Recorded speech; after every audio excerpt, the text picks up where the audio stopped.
Dear students, welcome to the video lecture on Organizational Analysis Part A.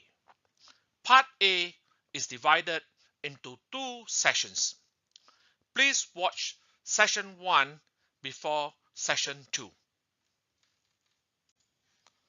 Part A will cover two major approaches to organizational analysis: SWOT analysis in session 1 and the resource-based view approach to organizational analysis in session 2.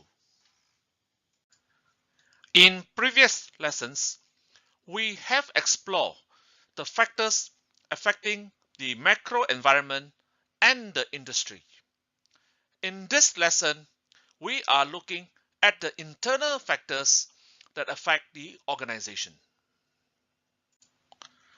Organizational analysis refers to the process of conducting a general and quick examination of the organization's current position and resources so that it can help the organization develop an effective strategy in future.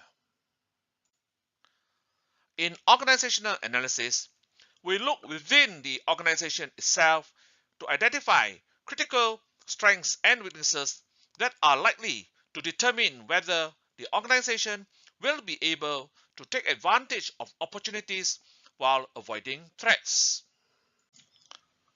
In a nutshell, organizational analysis is concerned with identifying and developing the organization's resources and competencies.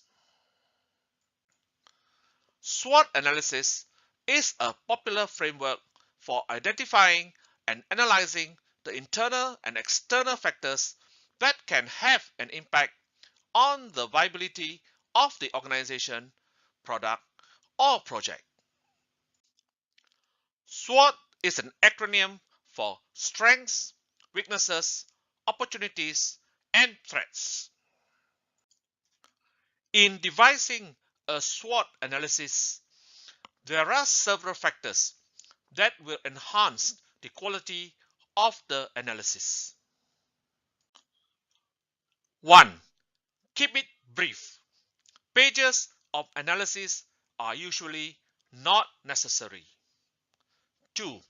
Relate strengths and weaknesses wherever possible to the key success factors of the industry. 3. Strengths and weaknesses should also be stated in competitive terms. It is reassuring to be good at something, but it's even more relevant to be better than the competition.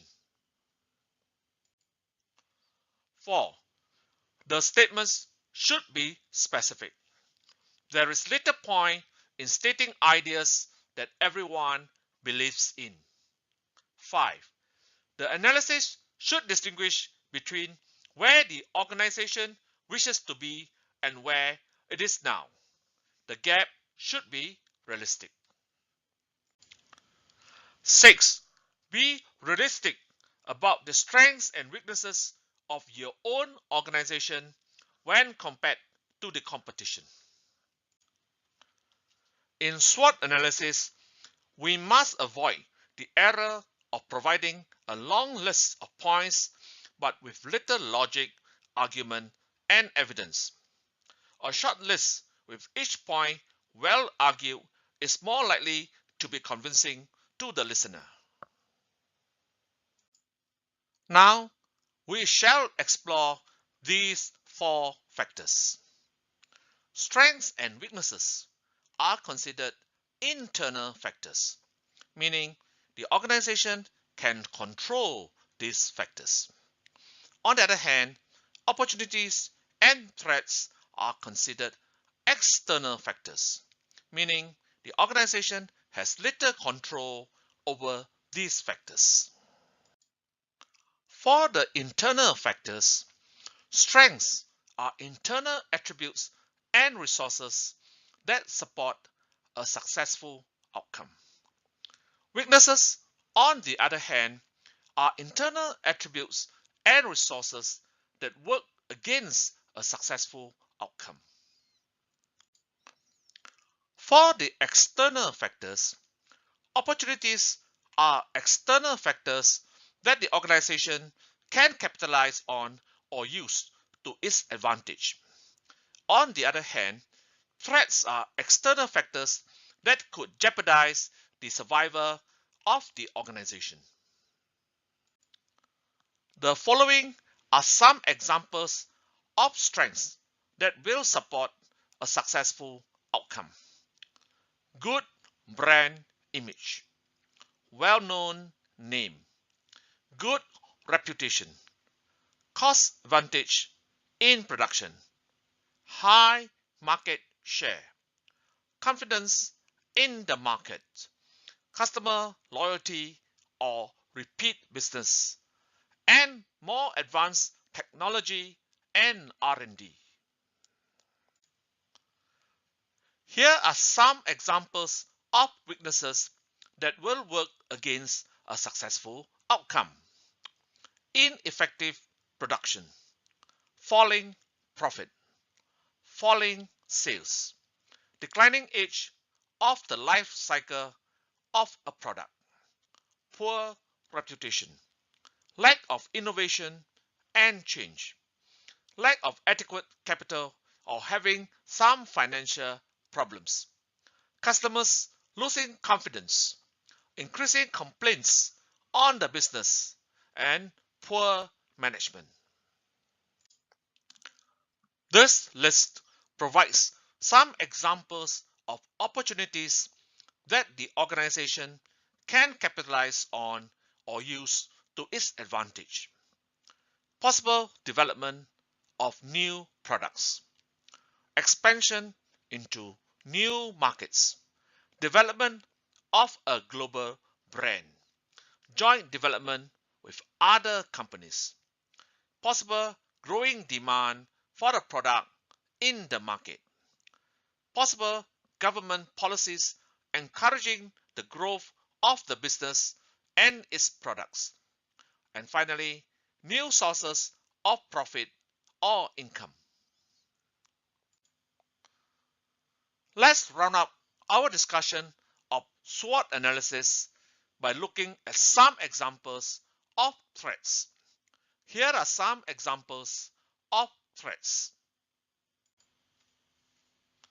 Changes in law or regulation which may prohibit or affect production. Growing competition from local competitors. Increasing competition from foreign competitors. New products developed by other competitors which may replace the company's product. And finally, more effective marketing activities or strategies by competitors. This model provides a list of critical areas that you should examine when performing SWOT analysis. Now, let me show you some simple steps that you can take to perform a good SWOT analysis. Step 1. List the organization's internal key strengths and weaknesses.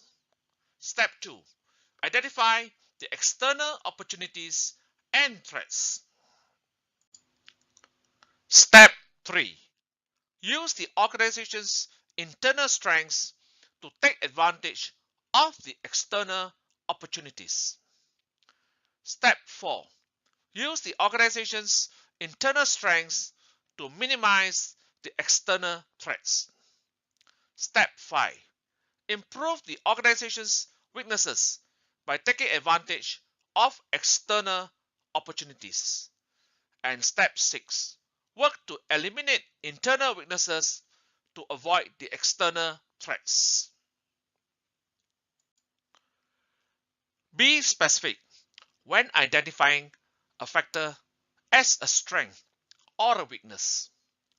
Often, factors which are described too broadly may fit both strengths and weaknesses. For example, brand image might be a weakness if the organization has poor brand image. However, it can also be a strength if the organization has the most valuable brand in the market. You should also benchmark the strengths and weaknesses of your organization against competitors. For example, a 15% profit margin would be an excellent margin for many firms in most industries, and it would be considered as a strength. But if the average profit margin of your competitors is 30%, then your organization's 15% profit margin would be considered as a weakness. We have come to the end of this session of the video lecture. Please proceed to watch the video lecture on Organizational Analysis Part A Session 2. Thank you.